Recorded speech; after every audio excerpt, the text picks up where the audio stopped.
Good afternoon. Welcome to the Inside Texas Football YouTube channel powered by InsideTexas.com. I'm Joe Cook. That's Coach Dub. That's a frozen Justin Wells. We'll get him back on in a second, but we got to make our introductions. Make sure you like the video.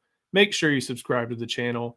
And if you have not done so yet, make sure you go and take advantage of our Cyber Monday deal. We extended it.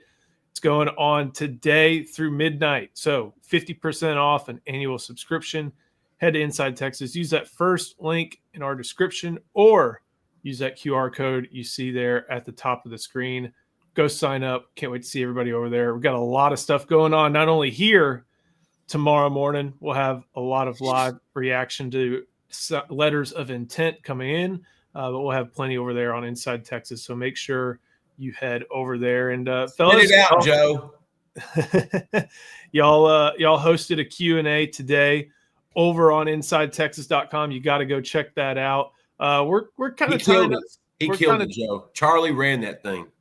We're tying up some loose ends on this class, number 7 overall class. As I look at it right now, some room for that to change as we go into tomorrow. Sark is going to speak about the signing class primarily tomorrow, though he's been on a little bit of a media tour. But 24, there we go, 24 scholarships in this class, number 7, and then number 3 in the SEC. We can go through a few different questions and appreciate Jose Castle 04 jumping in. Roaster, always good to see you. Jose, we'll start out with this comment. This recruiting class doesn't feel as star-studded as last year, but it does seem solid overall. You do have 3 5-stars in this class, at least according to the Rivals industry ranking. If you go by Rivals, you've got 2. So that I think that holds true. It's the difference in 6 places. Right. Last year was number 1. There's going to be more of a star-studded group when you get the number 1 cycle. This year's number 7. You still get the 5 stars. You still have the top-end guys. You still have your mid-4 stars that are going to be probably contributors for 2 or 3 years. And then you got your developmental guys that you hope to bloom and blossom over the next few years. It's 6 spots, Jose. I've had fans ask me about this a lot the last few days. I know these guys have too. What's wrong with recruiting? What's wrong? They have a number 7 class. You got used to that number 1 class last year, and it felt really good. It felt warm and cozy. Number 7 feels just as good. There might be a few spots that they didn't hit, like we'll talk about today and tomorrow, that they should have, but they destroyed some other positions as well. It's the number 7 class. It'll be okay. And one thing I think is, last year they had a relatively light portal haul, and relatively, and then this year you're anticipating that's going to look a lot different. And you combine the two. You don't just look at a team's draft and think, okay, that's all they're going to be. Like, you have to look at draft and free agency. And last year they had a great draft, but were okay in free agency and missed some spots, missed additions that they could have had. Their focus a lot, Joe, was on retention, right? Instead of just a couple more on that offensive line, and that's where it kind of bit them, I think. Jose, we'll get to your question about the A&M game in just a minute. We'll get to some of the other pressing questions. Living rent-free in UT, Texas needs another tackle to replace Max Wright and a DL for Rodney Cleveland. Charlie, I'll start with you on the Max Wright aspect. With him, I think I think everybody in this live stream is lamenting the loss because they know, he's not going to be a first-year guy, but he's someone who had a very bright future. You have a tackle frame. You have a type of player you can really mold, and losing him to SMU, not great. But, I mean, if you need a tackle, kind of like what we were just talking about, I don't know if you look to the portal, like you may look to the portal like you did for the defensive line class and fill in holes as opposed to, or in addition to going and getting starter ready guys next season. Yeah, I mean, you look at a kid like Max Wright. Look, he's improving a lot from junior to senior. He looks really good. But is he going to come in and help your team right away day one?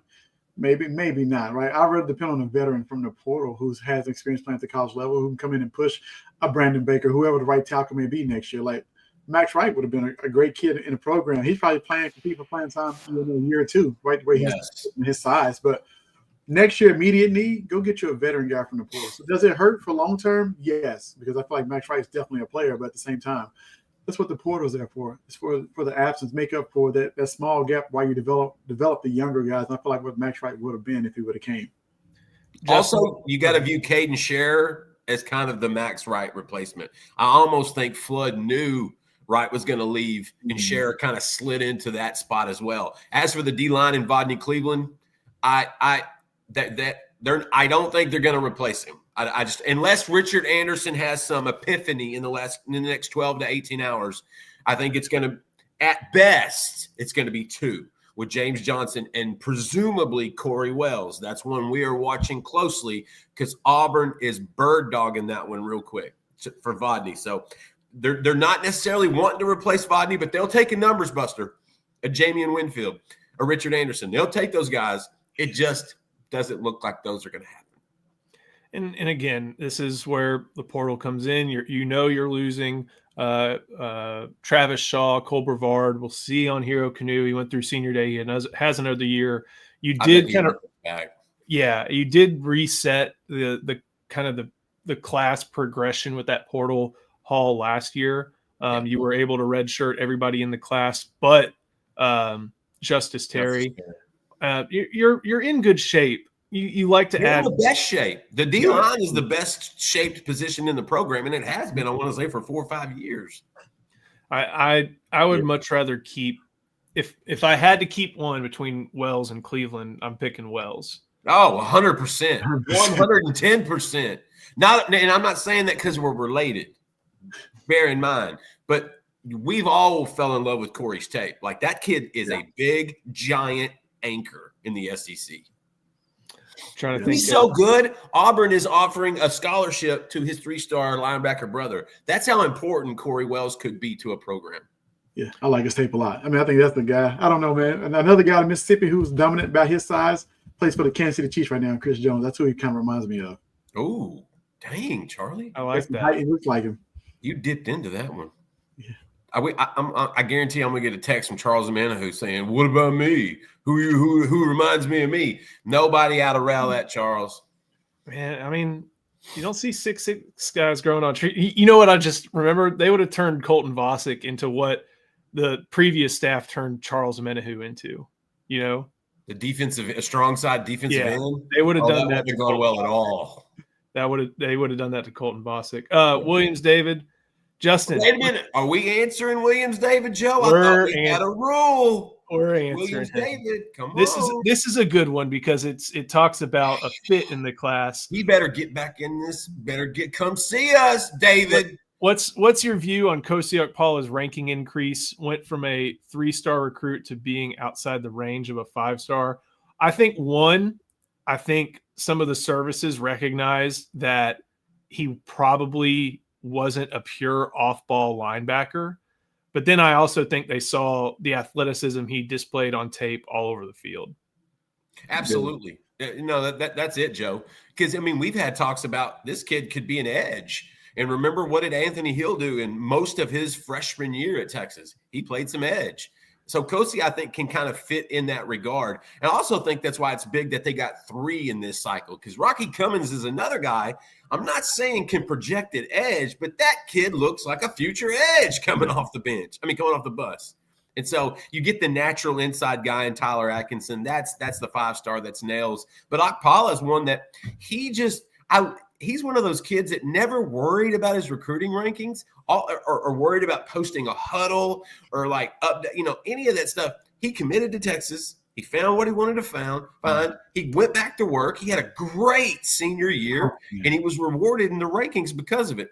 I don't think he's a traditional linebacker, but I think we're going to trust what Nansen and PK and those guys have been doing with that group and how they'll fit those fellas. Yeah, you stick that kid on the edge and just let him go. You don't stick him at linebacker. He's an edge. I think that's what he plays probably in the NFL too. You know what I mean? I think that's what he plays in the NFL too. Like, he has that kind of athleticism. If you look at the season, there's nobody else like with a first step like him in this class, if you ask me. So I picked him as an edge from the beginning. But we saw him 2 years ago at the Under Armour camp in Houston. Yes. How athletic it was. He could move, getting over the bags and getting through the cones. I was like, this kid's super athletic. So I mean, I think he's just another. I'm not calling him Joseph Osai, so people don't come after me. No, he's not. He's not Osai. He can come off the edge, I think, in the 2-point stance and get out to the quarterback all day long. So it's interesting you bring up Osai because, again, he's not that. He's, listed at 6'1.5". So maybe he's 6'2". Okay. He's legit 6'2". Osai was a big kid. Osai was a couple inches taller. And bigger. Yeah.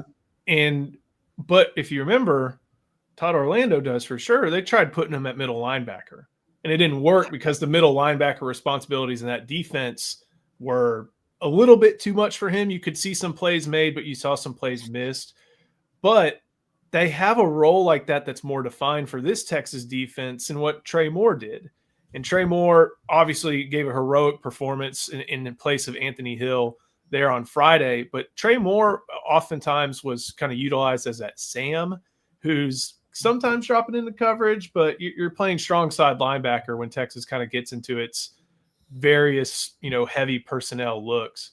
And I think, if you have specialty spots like that position, you can get a specialty player. And that's exactly what I think Kosi Akpala is. Trying to go through some more good questions that we got in here.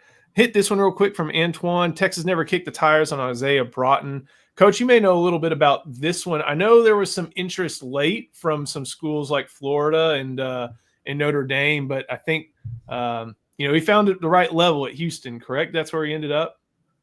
I think he was committed to UNLV. He may have flipped to Houston from there, but I think he's a kid that probably had a better senior season. I know he's a big kid. He tore it up on the camp scene. I know everybody looks at his brother and said maybe he's that, But I think as a kid, maybe he's that lower. Power 4 conference. I don't know. He's a big kid, but I think he's a late bloomer. He definitely late bloomer. I think he just got to where he's at now. Right. And so his projection is going to be down the line. Hey, don't forget, Notre Dame was kicking the tires on this kid just a couple weeks ago. So there was some interest there, but he's not like Vernon. So you can't put those two together. Those are two totally different kids. Yeah, and hey, I'm happy for Isaiah too. That's a Division I athlete-filled family right there between Vernon, Isaiah, all those guys. Before we keep going, got to show some love to our sponsor, and that, of course, is Game Time. And, you can get Texas tickets for basketball, for football, any professional sports game you want to see within Texas or anywhere, you can go to Game Time. Also, here's another thing that we'll be able to pay attention to a little bit in the summer. The World Cup coming to the United States for the first time since '94. 48 teams. Tickets are always going to be tough, but they're not going to be tough on Game Time. It's a lifesaver. Gives the advantage back to the fans with the tickets to all the matchups you care about. No matter what you're using to get to, or no matter what event you're going to, you will be able to get alerts and snag new tickets first by following your favorite teams.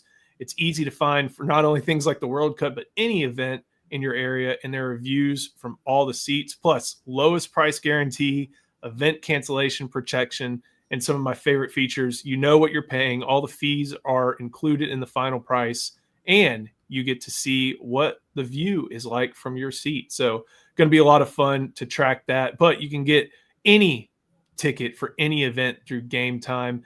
Take the guesswork out of buying tickets, especially soccer tickets with Game Time. Download the Game Time app, create an account, and use the code ON3 for $20 off your first purchase. Terms apply. Create an account and redeem code ON3, ON3 for $20 off. Swipe, tap, ticket, go, and go download the Game Time app now. I'm actually using Game Time right now for buying tickets for my son for Christmas, for one of his Christmas presents. We're getting tickets and we are going through Game Time. We are using that promo. That is a really, really good app. It's a good thing to go through. Go check that out. We got some really, really good Dallas Stars tickets. My son better not be on the internet at school so he does not see this. I am all for on that one. Oh, yeah. Speaking of Isaiah Broughton, let Pops take another picture in a jersey. That was Oh my gosh, that is classic. That was a fun time in college football recruiting. Remember the Florida guy, the Florida dad, who got decked out. He was ready to run routes. Man, those are good times. Let me see what else we're looking at here. I got some. TN Longhorn's got a good one. Yeah, let me see if I can get. Where is it at? Oh yeah. What about the UCLA commit, Torrey Davis? Could we flip him, or is he sticking with UCLA? I know whether he decommitted or not is a little bit up in the air because I think he told Rivals like, no, I didn't do that. But we wrote about what he is down to on Inside Texas earlier this morning. Eric Naleen had that. UCLA is not one of the contenders. Texas is. You can find out who Texas is contending with over on Inside Texas. But, Charlie, you and I have talked about Torrey Davis plenty, like his versatility. And if this is the choice and Texas is able to, complete the process, this would be a nice pickup for a quality defensive back class. Yeah, I think so. I think he's a versatile DB who can play all spots. He can play star safety. Maybe you can stick him out there corner in the pinch. So you got a guy like that in the room. I think it adds a lot of depth, and he definitely can play special teams. So I think he's one of those kids. Father played, D1 football. So I'm sure it's another kid that's been around football all his life, understands the game. And so when you get smart kids like that who understand football, but with some elite, with some great athleticism to kind of go along with him, I think you're getting a great player who can kind of go in any DB room. If he does pick Texas, I think he can compete and push the talent in any room that he goes into. Joshy asked that in the Q&A. Joshy Manning, the very last question, the latest question that popped up. Josh, you already asked me that. You asked about Peter Woods. You asked about Kenneth. What was his name? Grant. Mason Graham, who I think plays for the Cleveland Browns now. Josh is my guy, but my man, I already answered that. You nailed it. It was funny. Good stuff, Joshy. Always appreciate you, buddy. Y'all hit with some good questions about like players who are underrated or players who could really go and make an impact immediately. And, I like this from Living Rent Free in UT. 247 compared Jermaine Bishop to Malachi Toney. I think that would be huge because that was Dia's go-to target at American Heritage. Malachi Toney has been probably their best player on that Miami offense, aside from the offensive tackles. Top 5 freshman in college football. Yeah. Like he could be an All-American, and not a freshman All-American this year. Yeah. And if that's what Texas is getting in Jermaine Bishop, I remember kind of writing about this the other day. Like if you could put 6'0", 165 Xavier Worthy on the field during his freshman year, looking at what Jermaine Bishop has done this year, I feel like there's a way for him to find an opportunity. Yeah, look, depends on it's on need basis. How lucky are you get to play as a freshman at Texas? Like I feel like Worthy was a need. I feel like Toney was a need in Miami. At Texas, you got a lot of bodies in front of you. Now I feel like he can still get some snaps in. I think he's a guy you put in and say, hey, we got a couple of special plays for you, and then let him go. Like Florida did Percy Harvin his first year. I'm not calling him Percy for anybody. I'm just saying he has the ability to bring a spark to an offense or the entire team in one play. I mean, he's special, even if it's in a return game. I feel like Miami needed a Malachi Toney. They didn't have anybody like that. I feel like Texas has a good group of receivers, and maybe Bishop can come in and steal a few snaps and a few plays, but do they need him to play and come out there and start and get the ball or get targets? 10 to 12 targets a game. I don't see that happening, but he may not need that to score. You know what? I do think he is going to play as a freshman, and you can call me out. I think he's going to be on special teams. I think he's going to be one of the kick returners and punt returners. It's natural to him, Charlie. It is natural. And I think they need some of that organic, natural kind of stuff back there at the back end. So don't be shocked if he's on special teams as a true freshman. That'd be a pretty good sight to see. He's approaching. I'm trying to think of who the big receivers were who are like approaching or at the top of the record books. I know there's Jordan Shipley, in Marvin Mims, and then Jackson Smith and Jigba. Like, aren't they the top 3 in Texas high school football history as far as yards? Or I think Jackson's above both of those guys. Yeah, but I know. Or maybe Brock Boyd might have jumped in front of Njigba, the Southlake Carroll kid going to Ohio State. He might have jumped in front. just ridiculous receiving numbers coming out of DFW, the Metroplex. It's just crazy. And for those names to now include Jermaine Bishop, that's incredibly impressive. And hey, he's not done. No, he's not done. And I'm not done with him playing corner. Have you seen the tape of him playing corner this year? Man, I can find 200 receivers. I can find 3 real cornerbacks. That dude could be a Champ Bailey in the NFL. Okay. I'm not jumping on the table about it, but I just want to remind y'all, there's a lot of Curtis Brown in this recruit, in this talent. Okay.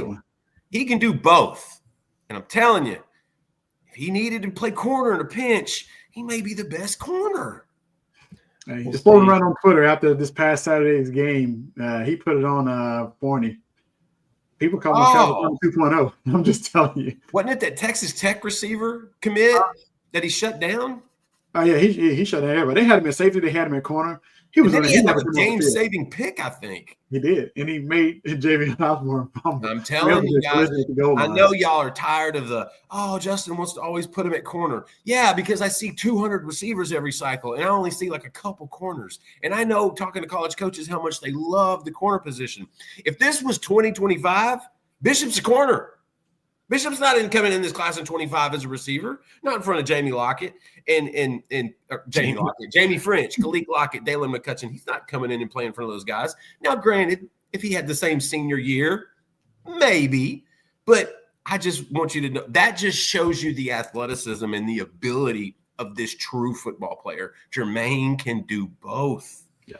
We'll keep going because we got a lot more great questions. Before we do, quick word from Roback. There's only one way to describe Roback. Best fit, best feel. For those who aren't familiar with Roback, they are completely changing the game with their incredibly comfortable activewear. Roback has released so many items within their new licensed game day collection, and it's our favorite.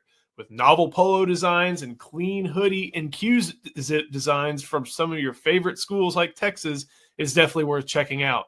Nobody else on the market is pairing these level of custom designs with this quality of activewear. Roback's everyday shorts or their Delta Performance pants are the perfect pairing as well. Both are super comfortable, have an elastic waistband, and great fabric that's made to have the appearance of a nice short look, but the comfort for a day on the move. Roback has also been proudly leading the NIL charge, having signed partnerships with multiple college football stars like Quinn Ewers. They're becoming the go-to brand for college athletes across the country. Use the code TEXAS20 on roback.com for a generous 20% off for all new customers through the end of this week. That's RHOBACK.com and 20% off all performance polos, shorts, and more with Texas20. Hey, another little thing. Robacks are awesome. Joe knows it. I know it. I am so thankful I got those Roback. Those are the most comfortable. If it's hot outside, you're not too hot in that long sleeve. If it's chilly outside, you're nice and warm. I'm a Roback fan. Get you some Roback and get you some game time. I'm all over that. Justin, we had some people in the chat ask about Richard Anderson. He's an LSU commit, and just kind of curious if you got any sort of update on that one. Yeah, so Rivals Sam Spiegelman reported, I believe it was yesterday, that after Lane Kiffin had been hired as a coach at LSU, was official and all that, that Richard Anderson put the stamp of approval and told him he is shutting his recruitment down and he's going to sign with the Tigers and stay home.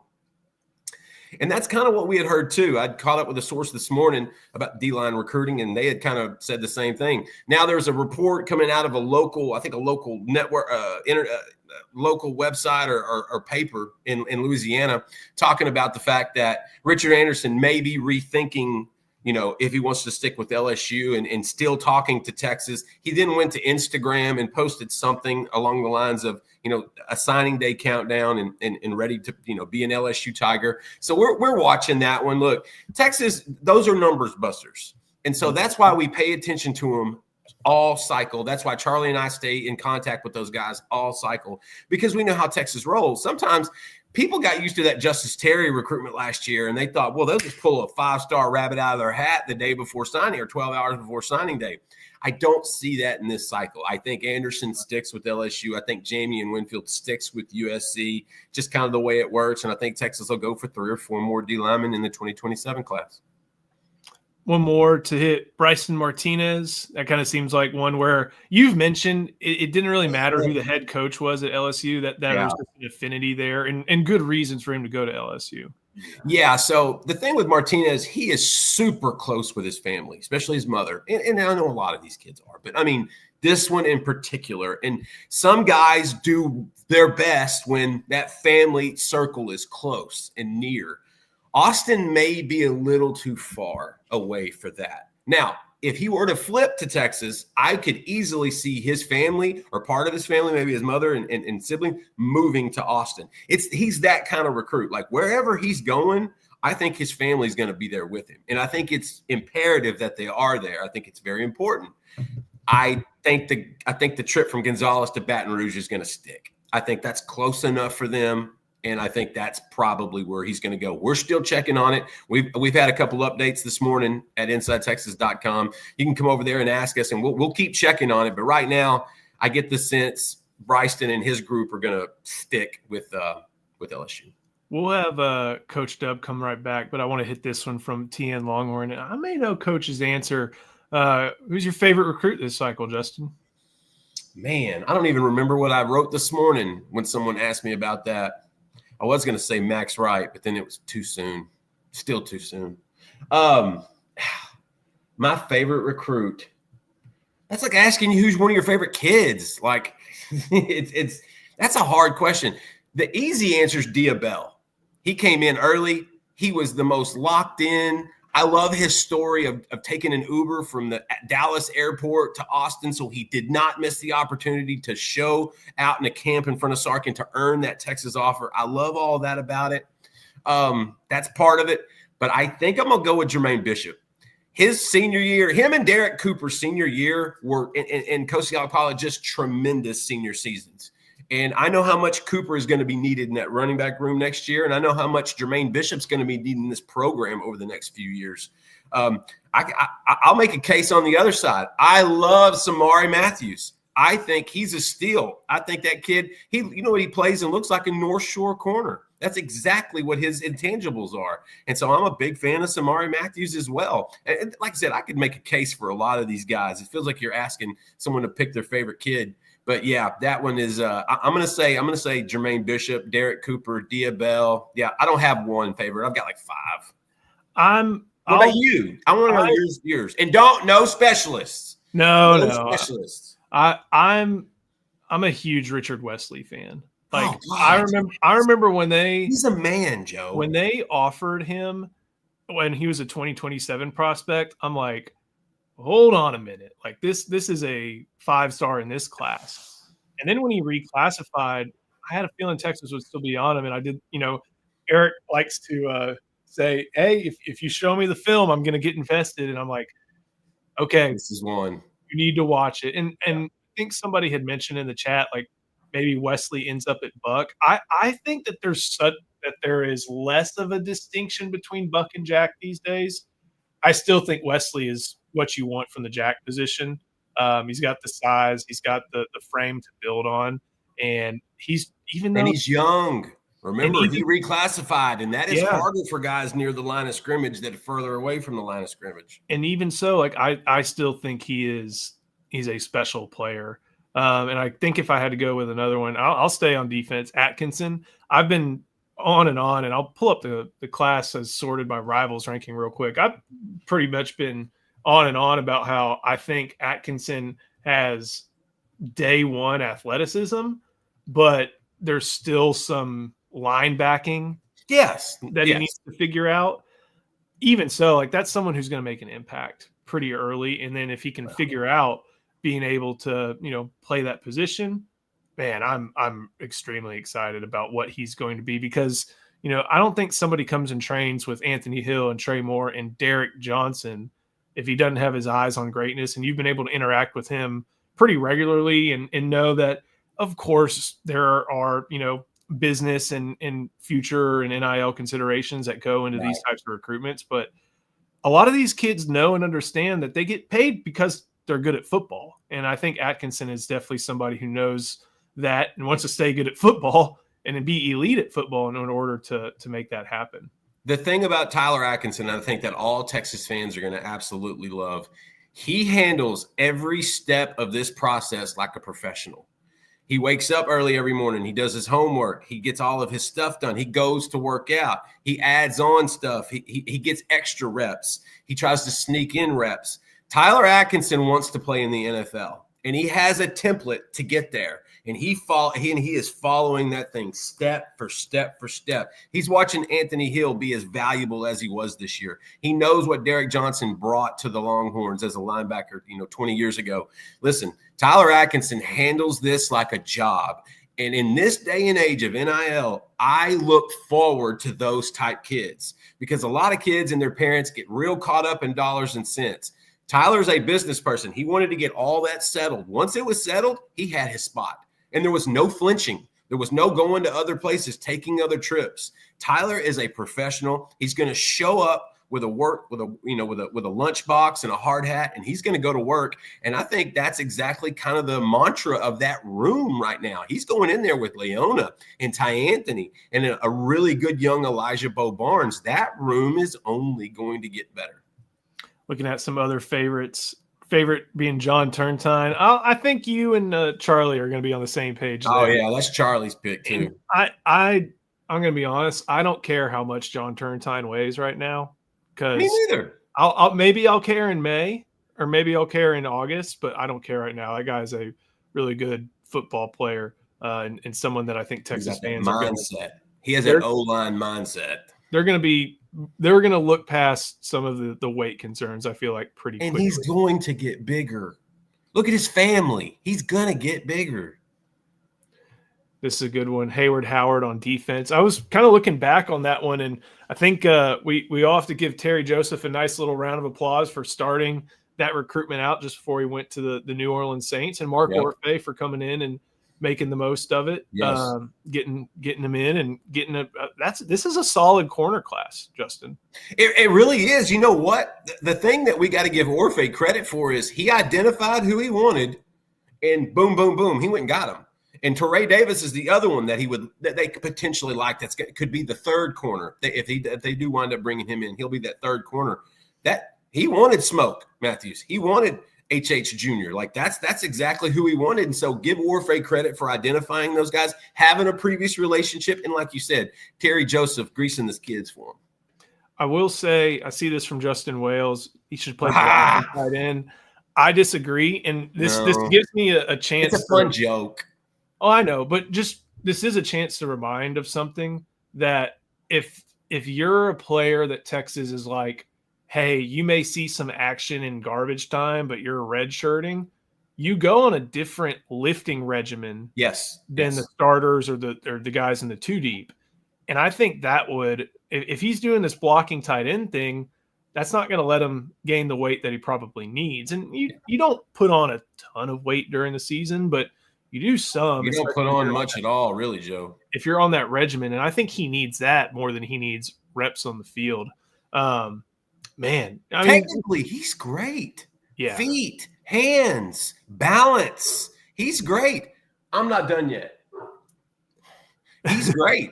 But, yeah, he'll get in that strength conditioning program. Torrey Beckton's going to take care of him. He's another one that has handled this whole recruitment like a pro.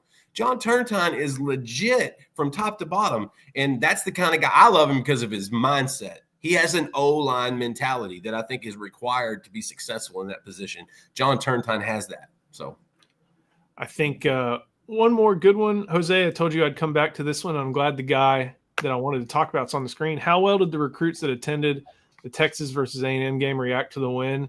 Well, this guy at the top of the screen right here, Jamarian Carlton, after his third straight visit to Texas, flipped his commitment. And that had been coming along for a while, I think, with Baylor's struggles, Dave Aranda remaining on and just not much momentum. That's the big one for me from this weekend is Texas got a commitment from Jamarian Carlton. That was a player I remember in June of 2024. You look at him and he's 6'4", 205, and you're like, and you hear him talk and you're like, that kid wants to go to Texas. And Never wrong, just early. Yeah, this is a recruitment. This had a lot of ebb and flow to it, but the consistency was Texas. He came there early. I think you were the first one to see him at a camp like 2 years ago. Came here early. It's close to home. Listen, Jamarian's a mama's boy. So am I. It's all good. He wants to stay close. I get it.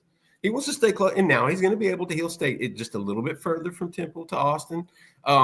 And I think some of this was Baylor, but I really do think some of this was Alan Clark and him being in that stadium the last 2 weekends, because he got that vibe. He got to see really good football played. He got to see an incredible crowd. He got to see kind of envision what he would do before. And honestly, with him being committed to Baylor, Texas was really the only other school that was continuing to push for him. That made him feel better. They almost felt like once they committed to Baylor that Texas may disengage. Well, Alan Clark kept it going. And I think that was big for Carlton, because you got to earn that kid's respect. And I'm with Charlie. I don't think he's going to turn into a Taquan Graham-sized kid, but I think he got bigger this senior year, and he's got even bigger ceiling with a nice frame. And so, if you're doing him opposite of Richard Wesley, Lau and Clark, tip of the cap. They'll always hit edge hard in every class. They'll always get the best player available if they need to in the portal at edge as well. Carlton's a guy, put him in the oven, let him warm up for a while. He'll be ready to bake in about 2 years. I think Carlton, I don't think he's a defensive tackle. And no, I was talking with Charlie about this. I think he is 4-eye and out. I don't think he's a 3. I think that's he could what play, Charles Amenahu was. Yeah, he could play 4-eye if he needed to. He's playing 5. I don't count Ethan Burke lining up at nose guard on third and long things as like, oh well, that's gimmick. That's a specialty package. Like I think Carlton, at least on his way, is looking like 4-eye and out, and that happens at Texas. You see Ethan Burke line up inside the tackle's shoulder. Have you seen Carlton rush the passer, bend the edge? He is a different looking person, and yes, than he was a year ago. As a matter of fact, yes. I'm very curious to see what Texas lists them at. I think before we get out here, just to make sure we've kind of touched on everybody, Cohen Brown and Chris Stewart, 2 guys. One just never committed. June of 2024, flirted with Tennessee, but that's about Tennessee more flirted with him, I think. And then Cohen Brown, after he decommitted from USC. Someone who has committed to Texas and should end up, we'll see what side of the ball he ends up on. But I mean, those are great athlete, could play both sides. Right. Like those are 2, especially after a pretty hefty wide receiver class last cycle, going and finding these guys and keeping them and getting them up to speed, I think was some good work by Chris Jackson in this class. No, it was good, really good athlete. Could project on either side of the ball. I think he's a Margin Hooks kid. Margin, does a great job with those guys, and so give him credit. But yeah, Cohen's a kid that he could play outside receiver. He could play field safety. He's got the frame and the mentality to do both. He's that throwback football player from Waxahachie, and I think he'll wind up. There was a reason that Lincoln Riley was so big on him early on. Rocky Cummings, Jet Walker, Yaheem Riley, anything else on the kind of the last few guys in the class? Yeah, you got to fill it out. You got to fill in the blanks when you're dealing with a payroll. Fans got to understand that when you pay enough at one spot, it's going to kind of ding you at another. And so you got to fill in the holes. And plus, this is going to be a portal cycle for Texas. Last year and the last couple of years, they fill in the blanks. This year, they're going to probably fill in a little bit more. And that had a little bit of an effect on it. But I do like the tight end. I get a Brock Edwards vibe from that dude. Like, I think he's going to be nice in a Spencer Shannon type of way. Everyone else, we're just going to have to wait and see. You want me to hit this J Mole question before we get out? Or leave it for J Mole to come see us at Inside Texas? Let's. I think I got to get going to work on a few different things. J Mole, I tried to get it for you, brother. I've got that answer at InsideTexas.com. If you come see me, I'll make sure you see it. Yeah, and if you want to come to InsideTexas.com, use that link in our description, that first one, or use this QR code on the screen. Sign up. It's the last day of all this Black Friday, Cyber Monday special, 50% off annual memberships. Great time to join, not only as Texas finishes their class, but hey, we got portal stuff coming soon. got the playoff push happening, got a lot of great things going on over at Inside Texas, the best community you can find out there. So, Justin, it's going to be a fun 24 hours. Well, I think this is going to be pretty tame compared to what you and I have had done and seen over the last years. Yeah, I think I'm okay with tame. Yeah, I'm okay with tame because Portal's going to be fun, dude. It's going to be a blast. Last year, I think, was one of the more fun Sark signing days. A number one class? Yeah, you got Michael Terry, you got Justice Terry. I'm trying to think of who else jumped in late on that one. Yeah, you're right. There were a couple on that were on that day, weren't there? But those were the big ones. Yeah. And then, David Williams, they're not keeping Bodney Cleveland. Sometimes Chapel Bill and that adult cheerleading team are just too much to turn down. Sometimes it's about that dough. You want James Johnson? Then you got to say goodbye to the VOD. Oh, man. Yeah, this will be and then, now get your behind to Inside Texas. For all these viewers, David Williams used to be an amazing member at Inside Texas. And then we ran out of Big Red in the cafeteria, and he hasn't been back. So y'all need to mock him because we love him and we miss him. Come see me, David Williams. Nothing but love. With that, we'll see you next time on Recruiting Intel, the Inside Texas Football YouTube channel powered by InsideTexas.com. Come see us tomorrow morning.